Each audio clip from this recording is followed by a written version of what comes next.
The deployment bay of the Galactic Union Military Academy cruiser Eternal Vigil was completely silent.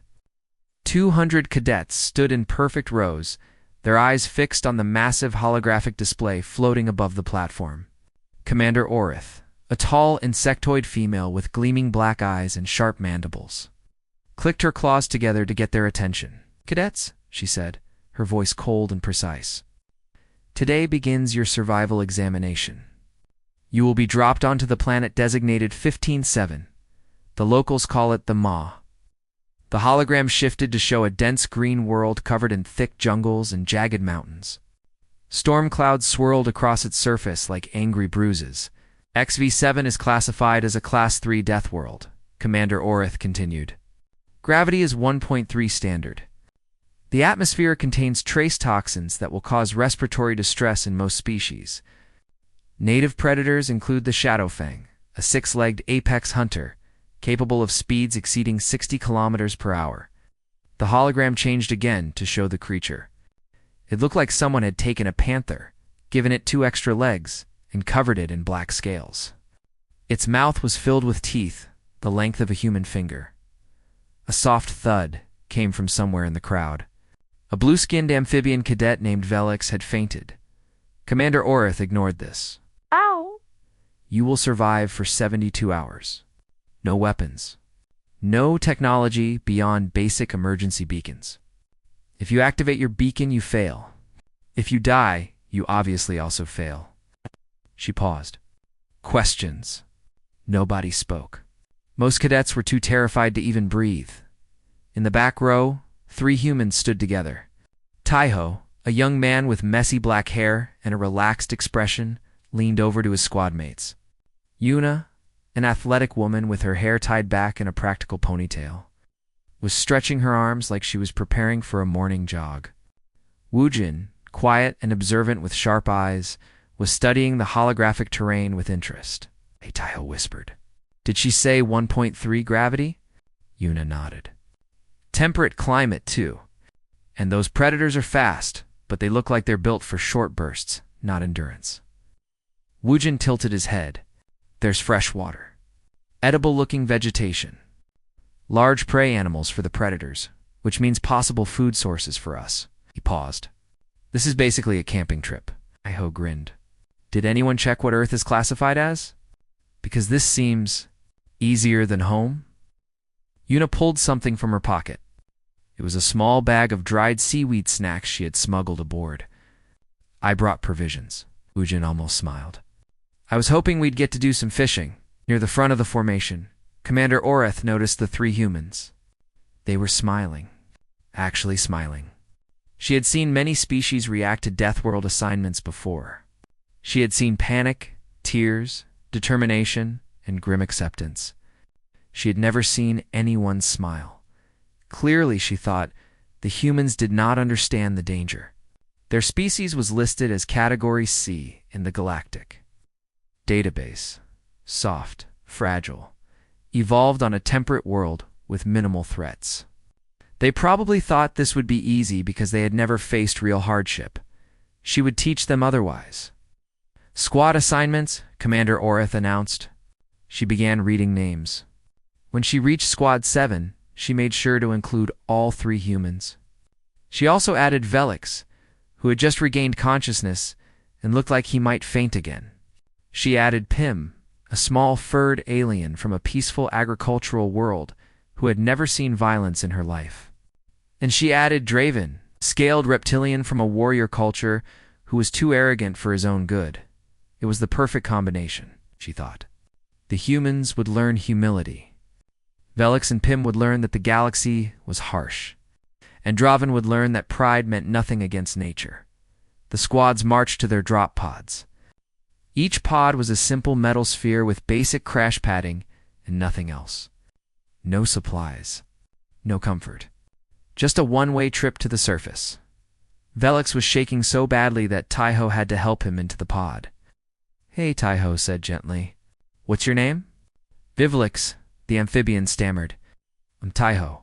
That's Yuna and Woojin. We're going to be fine, okay? Just stick with us. Velix stared at him with huge wet eyes. How can you be so calm? We're going to a Deathworld. A Class 3 Deathworld. 70% of cadets who attempt Class 3 survival exercises require emergency extraction. 12% suffer permanent injuries. 3% die. Taiho patted his shoulder. Those are pretty good odds, actually. Velix made a sound like a deflating balloon. On the other side of the pod, Draven was checking his claws. His scales were a deep green, and his eyes were yellow with vertical pupils. He looked at the humans with obvious contempt. "I have heard of your species," he said. "Soft creatures from a soft world. Do not slow me down. The Korath do not carry the weak." Ina raised an eyebrow. "Noted." Wujin said nothing. He was examining the emergency beacon, figuring out how it worked so he could avoid accidentally triggering it. Pim, a small furred alien, sat in the corner with her knees pulled up to her chest. She was maybe a meter tall, with large dark eyes and trembling whiskers. She had not spoken since boarding. Yuna sat down next to her. "First survival exercise?" Pim nodded quickly. "Mine too," Yuna said. "Well, officially. Unofficially, I've been doing this since I was 6. My family used to go hiking in the mountains every summer. One time we got lost for 3 days. It was fun." Pim stared at her like she had grown a second head. The pod shuddered. A mechanical voice announced departure in 30 seconds. Commander Orith's voice came through the speakers. "Remember, cadets. 15 to 7 does not care about your training. It does not care about your species. It does not care about your hopes or dreams. It only knows hunger. Survive." The countdown reached 0. The pod launched. Taiho felt the acceleration press him into his seat. Through the tiny window, he watched the cruiser shrink into the distance. Below them, 15 to 7 grew larger and larger. Green and brown and angry. He thought about his father. Every summer, without fail, they had gone into the wilderness together. Sometimes for days. Sometimes for weeks. They had faced bears and storms and freezing nights with nothing but a knife in their own hands. His father had taught him that nature was not an enemy. It was a teacher. You just had to pay attention. Taiho smiled. This was going to be fun. The pod hit the atmosphere. Fire bloomed outside the window. The temperature inside rose sharply. Velix screamed. Draven gripped his seat with white knuckles. Pim buried her face in her arms. Yuna let out a whoop of excitement. "Here we go," she shouted. The pod punched through the clouds. The jungle rushed up to meet them. At the last moment, retro thrusters fired. Slowing their descent just enough to prevent death, they hit the ground hard. The door blew off, hot. Humid air rushed in, carrying the smell of vegetation and something else. Something alive. Taiho stood up, brushed himself off, and stepped out onto the surface of XV-7. He took a deep breath. "Beautiful," he said. "Somewhere in the jungle." Something roared. Taiho's smile widened. "K," he said, turning to his squad mates. "Let's go camping." The jungle was thick and green and alive in ways that made Velix want to curl into a ball and disappear. Every shadow held teeth. Every rustle in the undergrowth promised death. The humidity was so high that his amphibian skin, usually comfortable in moisture, felt like it was drowning. Squad 7 had landed scattered across a 2-kilometer radius. It took almost an hour to regroup, following the sound of Yuna's sharp whistles echoing through the trees. By the time everyone was together, the alien members of the squad were already exhausted. Velix sat against a tree, breathing hard. His blue skin had turned a sickly pale color. Pim stood close to Yuna, her small, furry body trembling with every distant sound. Draven tried to look composed, but his scales kept shifting colors, a sign of stress he could not control. The humans, meanwhile, had already started working. Taiho was crouched near a bush, examining its leaves. He picked one, smelled it, touched it to his tongue for just a moment, then spat. "Toxic," he announced. "But these ones over here look safe. The animals have been eating them. See the bite marks?" Wujin had climbed a nearby tree with an ease that made Draven's jaw drop. The reptilian had prided himself on his species' climbing ability. but this human moved through the branches like he had been born in them. "There's a stream about 300 meters east," Woojin called down. "Fresh water. Rocky banks. Good for making camp." Yuna was collecting fallen branches, testing each one for strength and flexibility. She moved with purpose, like she had done this 1,000 times before. Draven finally spoke. You've done this before?" Taiho looked up from his plant examination. "What, camping?" "Yeah, my dad used to take me every summer since I was little. He said, cities make humans soft.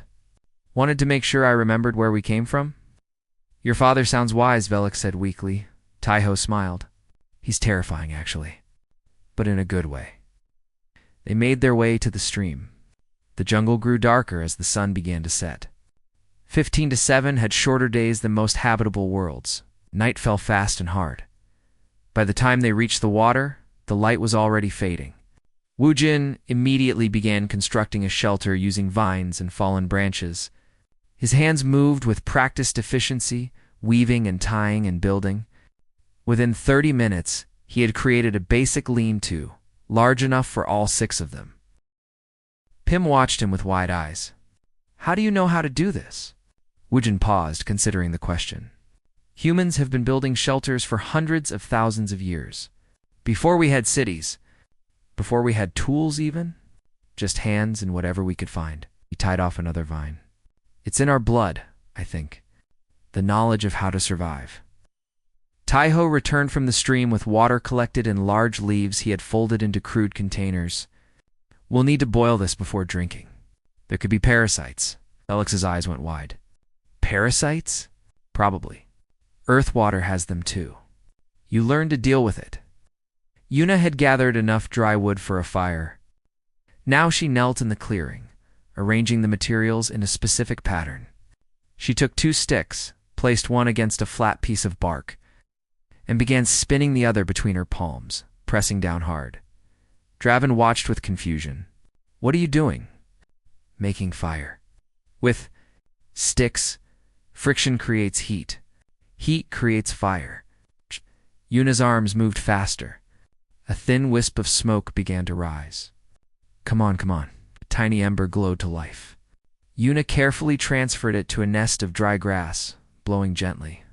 The grass caught. She added small twigs, then larger sticks.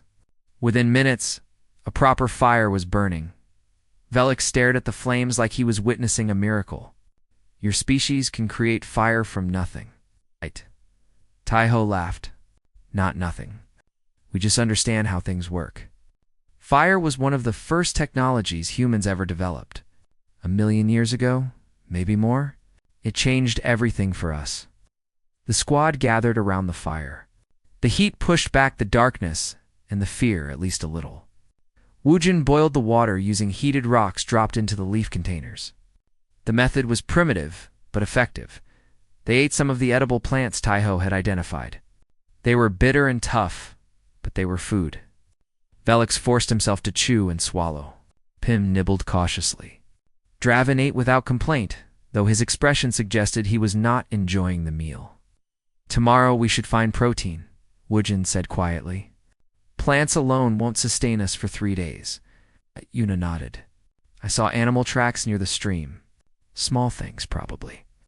We can make traps." Draven listened to this conversation with growing disbelief.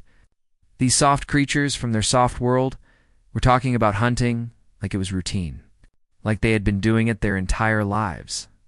Maybe they had. The night deepened. Strange sounds filled the jungle. Calls and screams and things moving through the undergrowth. The alien cadets huddled closer to the fire, eyes darting at every noise. Taiho assigned watch shifts. He took the first one himself, sitting at the edge of the firelight with his back against a tree. He looked completely at ease. 3 hours into the night, Taiho heard something different. The normal jungle sounds had stopped. Everything had gone quiet. He stood up slowly. "Everyone," he said calmly, "wake up. We have company." The squad stirred. Velix opened his eyes and immediately went pale. Pim whimpered. Draven rose into a crouch, his claws extended. From the darkness beyond the fire, two yellow eyes appeared. Then more still, shadow fangs. A pack of them. The creatures emerged from the shadows like living nightmares. 6 legs each, moving with terrible grace, black scales that seemed to drink the light. Mouths full of teeth designed for one purpose only. Velix reached for his emergency beacon. His hand was shaken so badly he could barely hold it. "Don't," Taiho said. "They're going to kill us." "No, they're not sure about us yet. Predators are careful. They don't want to risk injury fighting prey that might hurt them." Yuna was already on her feet. She grabbed a burning branch from the fire, the flames dancing in her eyes. Yuna Wujin said quietly, "Be careful." She grinned at him. "Always." Then she charged. She ran straight at the lead Shadowfang, the burning branch held high, and she screamed. It was not a scream of fear. It was a scream of challenge.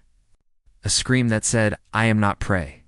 A scream that reached back through a million years of human evolution to a time when her ancestors had faced creatures just as deadly with nothing but fire and courage. The Shadowfang hesitated. Yuna did not. She swung the branch at its face. Trailing sparks and flame, the creature flinched back, hissing. Yuna screamed again, louder, stepping forward. Pressing the attack, the pack broke. They melted back into the jungle, disappearing as quickly as they had come. Within seconds, the normal sounds of the night returned. Insects, birds, the wind in the trees. Yuna stood alone in the darkness. Breathing hard, the branch still burning in her hand, she turned back to the squad and smiled. "My hair," she said, "works every time." Pim stared at her with an expression that was half terror and half worship. She had never seen anything like this. No one on her peaceful homeworld had ever needed to scream at a predator. No one had ever needed to fight. Humans were different. Velix slowly put his emergency beacon away. His hands were still shaking, but there was something new in his eyes. Something that might have been hope. Draven said nothing. But for the first time since they had met, he looked at the humans with something other than contempt. It looked almost like respect. Taiho added more wood to the fire. "Good work," he said to Yuna. "You scared them off for now. They might come back, though. We should double the watch." Yuna sat down next to the flames, still holding her branch. "Let them come. I've got plenty of screaming left." Ujin almost smiled. The night continued. The jungle watched, and somewhere in the darkness the Shadowfang circled, trying to understand what kind of creature would run toward danger instead of away from it. They had never encountered humans. Before they decided to hunt elsewhere, morning came slowly to 15 to 7. The sun rose red and heavy through the jungle canopy, casting long shadows across the forest floor. Somewhere in the distance, emergency beacons had been activating all night. Bright flares of light shooting into the sky, each one marking another cadet who had given up or been injured. Too badly to continue, Taiho counted them as he watched the sunrise. 12 beacons visible from their position. Probably more beyond the horizon. "It's only been one night," Velix said quietly. He was standing next to Taiho, his blue skin looking healthier after sleep and water. "So many have already failed." "Fear is powerful," Taiho said. "It makes you forget what you're capable of." Velix looked at him.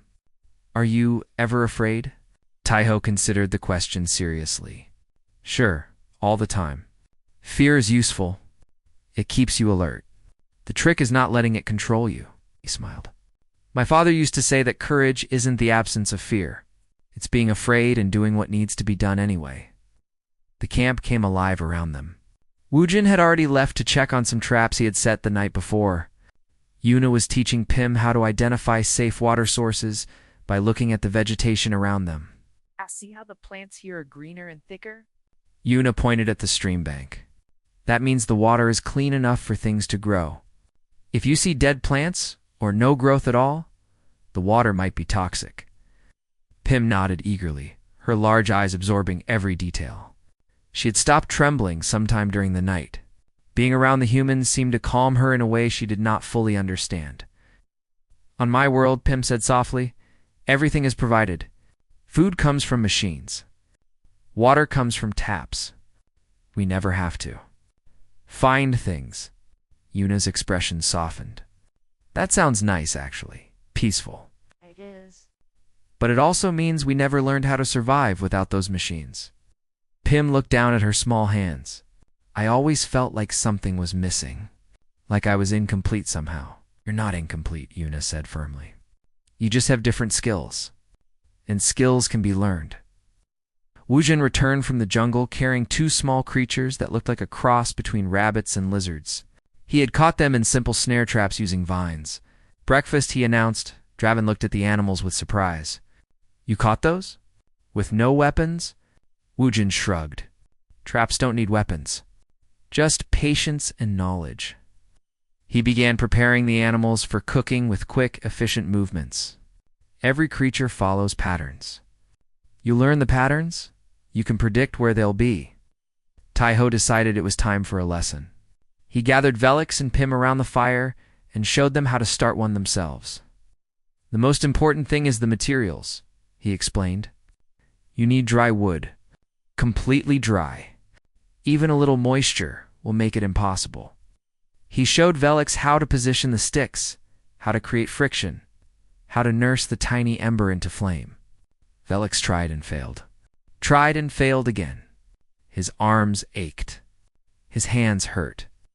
I can't do it, Velix said, frustration creeping into his voice. Yes, you can. Try again. Velix tried again. This time, Taiho guided his hands, showing him the exact angle and pressure needed. A spark appeared. Velix gasped, almost losing it. Taiho steadied him. Gently. Blow gently. Feed it oxygen. Velix blew. The spark grew. A tiny flame flickered to life. I did it, Velix whispered. I made fire. Taiho grinned. Your ancestors would be proud. Across the camp, Pim was practicing fire starting with Yuna's guidance. She was smaller and weaker than Velix, but she was determined. After nearly an hour of trying, she finally succeeded. The squeak of joy she let out echoed through the jungle. Draven watched all of this with complicated feelings. His people, the Korath, prided themselves on being warriors. They trained from birth in combat and strength. They looked down on other species as weak and soft.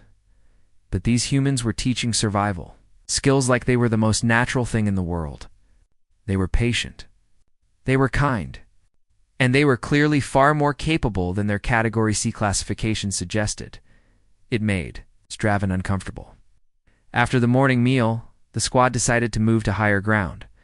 The jungle basin was too dangerous at night, and a position on the nearby hills would give them better visibility and more defensible terrain.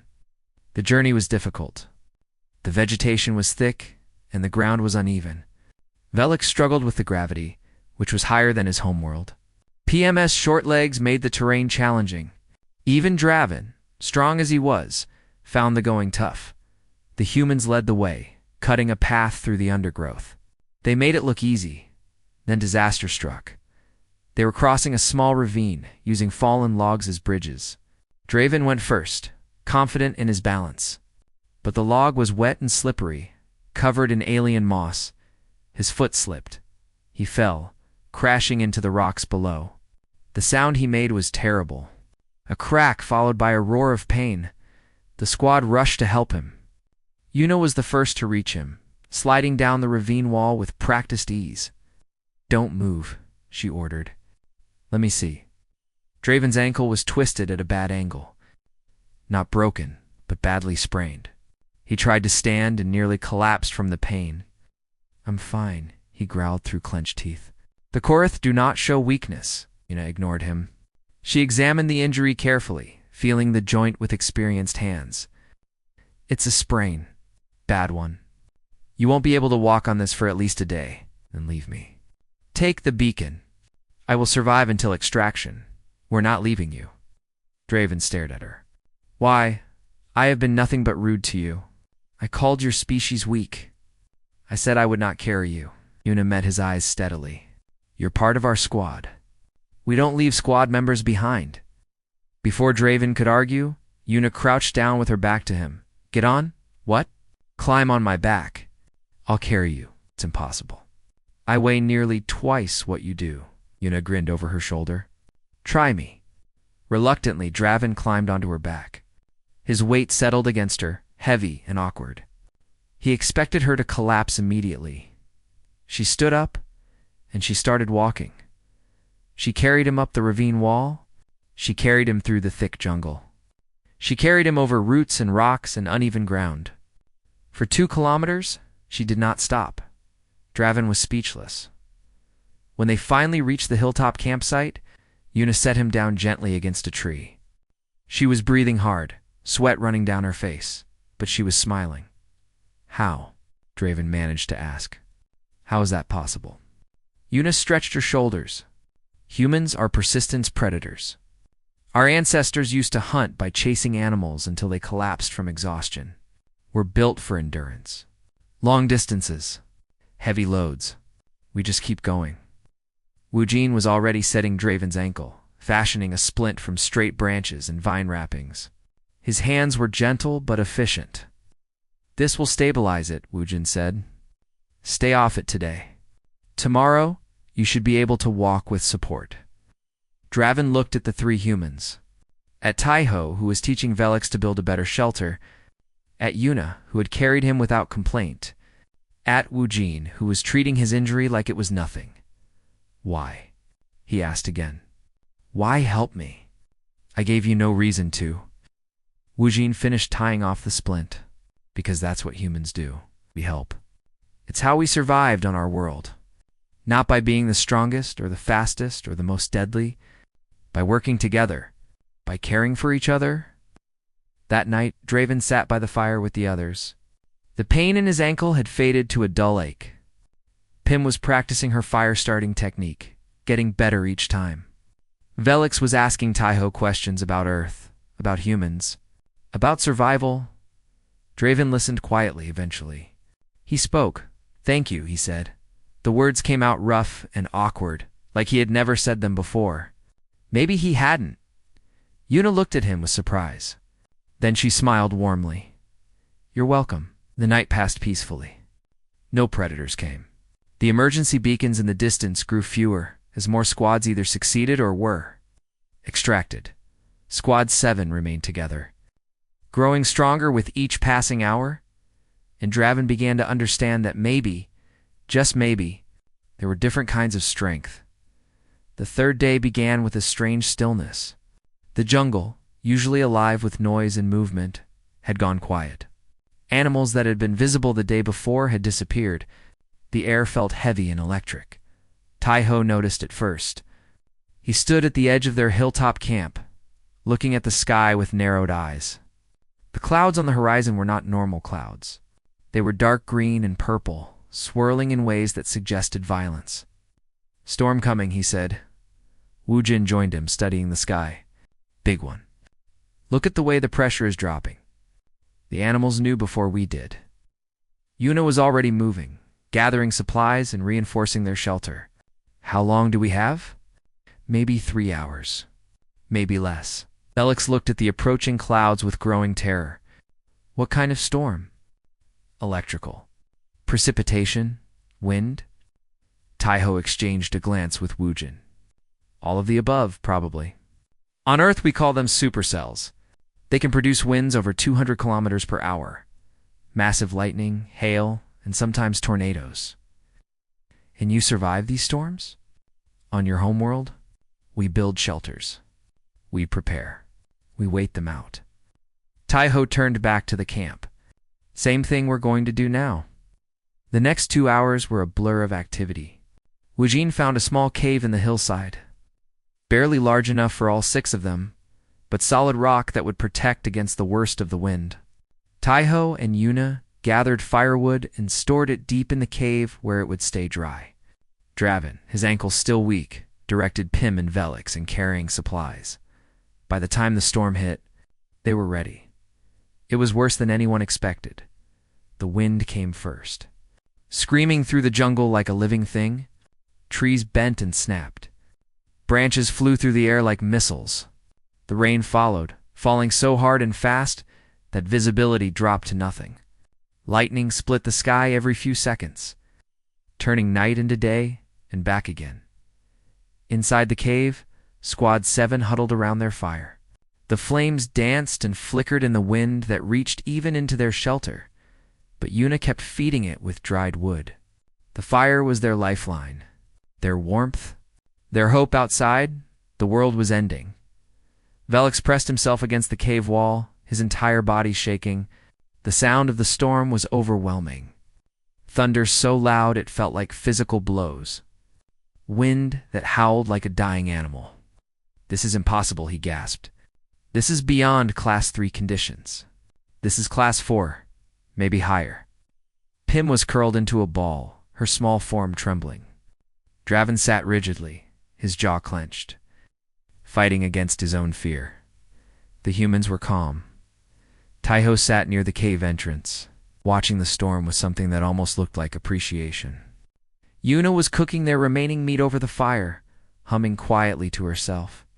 Wujin was sharpening a stick into a spear, preparing for whatever came next. Velix could not understand it. "How?" he finally demanded. "How can you be so calm? Don't you understand what's happening out there? The projections said conditions might escalate to Class 4. Squads are being destroyed. Cadets are dying. And you're sitting there like nothing is wrong?" Taiho turned to look at him. His expression was patient and kind. "Velix," he said gently, "what do you know about Earth? Your home world. It's classified as Category C, temperate climate, low threat index, a peaceful world." Taiho laughed. It was not a mocking laugh, but something warmer. Almost sad. "They really didn't tell you, did they?" Wujin set down his spear. Yuna stopped humming. Even Draven and Pym looked up, sensing that something important was about to be revealed. "Earth," Taiho said slowly, "is a class for Deathworld." Silence. "What?" Velix whispered. "Our planet has earthquakes that destroy entire cities. Volcanoes that cover continents in ash.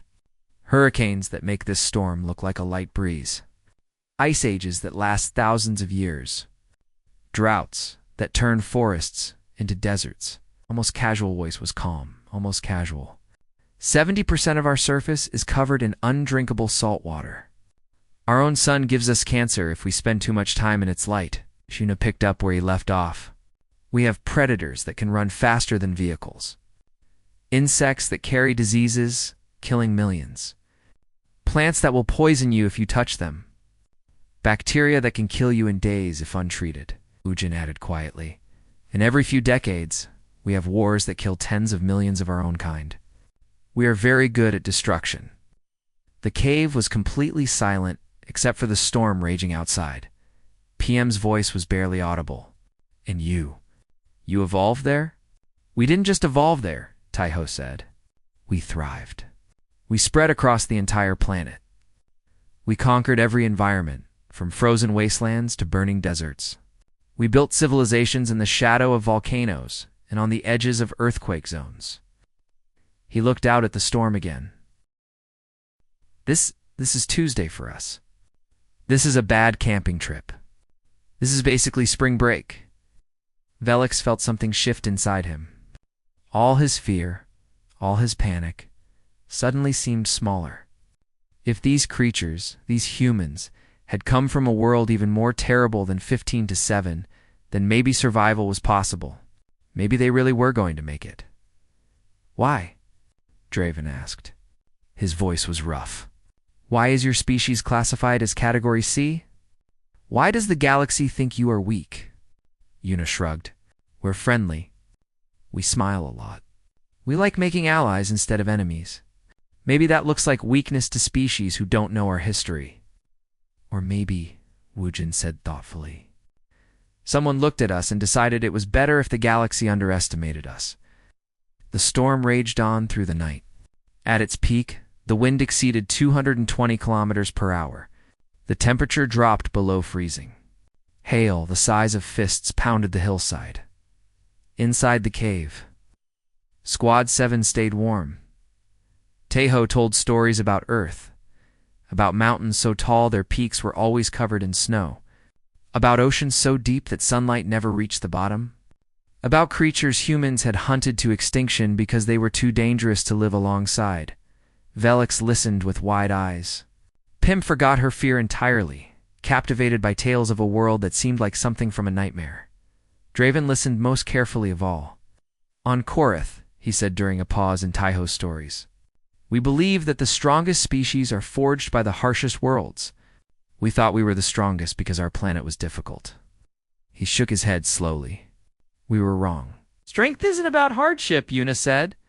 It's about what you do with it. How you adapt. How you help others. Near midnight, the storm began to fade. The wind died down. The rain slowed to a drizzle. The lightning moved away, flickering on the distant horizon. Taiho checked the cave entrance. The jungle outside was devastated. Trees were down everywhere. The ground was covered in debris, but the sky was clearing. We made it, he said. Velix started laughing. It was a strange sound, high and almost hysterical, but it was genuine. We made it, he repeated. We survived a Class 4 storm on a Class 3 Deathworld, with nothing but sticks and fire. Pym was smiling for the first time since they had landed. Draven was looking at the humans with an expression. That was equal parts respect and wonder. Yuna stretched her arms over her head and yawned. Best spring break ever, she said. Wu Jin allowed himself a small smile. Tomorrow, they would reach the extraction point. Tomorrow, they would return to the cruiser and face Commander Orith. Tomorrow, they would see how many others had survived. But tonight, they had won tonight. Squad 7 had proven that they could survive anything. Together, the sun rose on the fourth day, revealing a jungle transformed by destruction. What had been dense vegetation was now a maze of fallen trees and scattered debris. Rivers had swollen beyond their banks.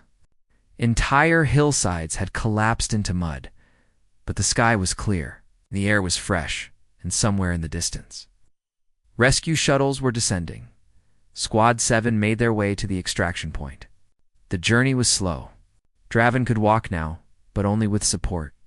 Wu Jin fashioned a crutch from a sturdy branch, and the reptilian warrior accepted it without complaint. His pride had been replaced by something else. Something like gratitude. Velix walked beside Taiho, asking questions about Earth that he had been saving all night. How deep were the oceans? How hot were the volcanoes? How did humans survive before they invented technology? Taiho answered patiently, enjoying the amphibian's curiosity. Velix was different now. The trembling, terrified cadet who had fainted at the briefing was gone. In his place was someone who stood taller, someone who had faced the Deathworld and won. Pym walked close to Yuna, their hands occasionally touching. The small furred alien had adopted the human woman as something between a hero and an older sister. Yuna did not seem to mind. When we return, Pym said quietly, will you teach me more? Yuna looked down at her with a warm smile. More about survival? More about everything. About courage. About not being afraid? Pym's whiskers twitched. I want to be brave like you. You're already brave, Yuna said. You just didn't know it yet.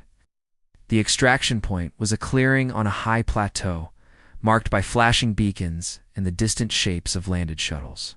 As they approached, they could see other squads gathering. Most were incomplete. Many were injured. Some were in shock, staring at nothing. Commander Orith stood at the center of the clearing, her black eyes watching each squad arrive. Her assistants moved among the cadets, checking injuries and recording results. When Squad 7 emerged from the tree line, complete and walking on their own feet, the clearing went quiet. 200 cadets had begun this exercise. Only 58 had finished without emergency extraction. Of those, many had been carried or supported by their squad mates. Many bore serious injuries. Squad 7 had all 5 members present. All 5 were walking. All 5 were alive and relatively healthy. Commander Orith approached them slowly. Her mandibles clicked in a pattern that might have been surprise or might have been something else. Squad 7, she said. Report. Taiho stepped forward. All squad members present and accounted for. Minor injuries only. Cadet Draven sustained a sprained ankle on day 2, which has been treated and stabilized. Now the commander's eyes moved across the squad. She looked at Velix, who met her gaze without flinching. She looked at Pim, who stood straight and proud. She looked at Draven, who nodded respectfully. Then she looked at the humans. Cadet Taiho, she said. Your species is listed as Category C in the Galactic database. Fragile. Soft. Low threat index. Her voice was flat, giving nothing away. Based on this classification, I assigned you to Squad 7, expecting that you would struggle. That you would require a rescue. That you would learn humility. Taiho said nothing. Instead, Commander Orith continued. I receive reports that your squad survived a Class 4 escalation event with 0 extractions. That you built shelters, made fire, hunted food, and treated injuries using nothing but natural materials. That one of your members physically carried another for multiple kilometers, and that you scared off a pack of Shadowfangs by screaming at them. Nona smiled slightly, but remained silent. Commander Orith's mandibles clicked again. I am ordering an immediate review of your homeworld's classification. The current rating appears to be inaccurate, Taiho finally spoke. Ma'am, with respect, whoever made that classification probably never visited Earth. We're not fragile. We're not soft, he paused, choosing his words carefully. We're just friendly about it. The commander stared at him for a long moment. Then she made a sound that might have been a laugh, if insectoids could laugh. Dismissed. Squad 7. Report to medical for evaluation. As they walked toward the shuttles, Draven spoke quietly. She's going to reclassify your world, isn't she? Taiho nodded. Probably. It happens eventually. Humans have a reputation for being nice, so everyone assumes we're weak. Then they learn more about our history and get concerned. Are they right to be concerned? Wujin answered that one. We wiped out entire species for being inconvenient. We've cracked the atom and built weapons that can end civilizations. We've gone to war over imaginary lines drawn on maps. He shrugged. But we also build hospitals. We write poetry. We rescue strangers from burning buildings. Humans are complicated. The shuttle ride back to the Eternal Vigil was quiet. Most cadets were too exhausted to speak. Many were processing what they had experienced, what they had lost, what they had learned. Squad 7 sat together in the back of the shuttle. The 5 of them had become something more than squad mates over the past 3 days. They had become friends. When they reached the cruiser, medical teams swarmed the landing bay. Cadets were checked, treated, and cleared. Injuries were logged. Reports were filed. That evening, Squad 7 gathered in the cruiser's mess hall. They had claimed a table in the corner, away from the other cadets. They had food and drinks, and for the first time since the exercise began, they could relax. Draven raised his drink first. His scaled hand was steady, his eyes clear. To the humans, he said, who taught me that strength is not the absence of softness. They drank. Pim raised hers next, her small voice carrying surprising weight. 2 Yuna, who screamed at a predator, and 1. They drank. Valix raised his blue skin almost glowing with health and pride. To Taiho and Wujin, who made me believe I could survive. They drank. The 3 humans raised their glasses last. They exchanged glances, deciding who would speak. Finally, Taiho took the honor. To the galaxy, he said with a grin. For finally giving us a vacation. Laughter filled the table. Real laughter. The kind that comes from surviving something terrible together. They talked late into the night. They shared stories from their homeworlds. Draven described the warrior trials of Koreth and how they seemed less impressive now that he knew what Earth was really like. Velix talked about the great seas of his amphibian world and how he wanted to learn to swim in Earth's oceans someday.